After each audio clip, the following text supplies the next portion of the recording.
Sí, efectivamente, as recollidas, o arquivo sonoro de Galicia que é moi extenso e a vez moi escaso,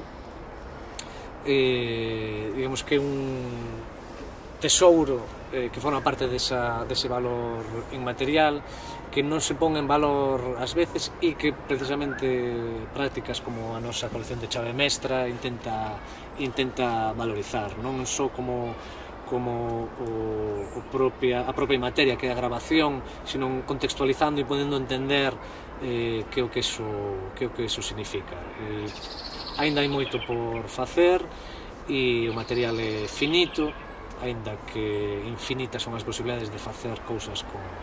con ese material, deses arquivos, que moitas veces, e por desgracia, non están accesíveis e non se fan accesíveis por quen os ten, aínda que existen experiencias moi positivas, precisamente no arquivo do Apoi do Museo do Pobo Galego, pois é un exemplo que nos honra como pobo. A única posibilidade é publicándoos nun ámbito que falamos de valor ou de patrimonio inmaterial tan pouco tangible, tan difícil de repercutir monetariamente en que saian adelante realmente, se non é desde as institucións públicas ou desde un apoio privado do colectivo, pois vai ser moi difícil que iso se faga público. Non somos os únicos que estamos traballando niso, pero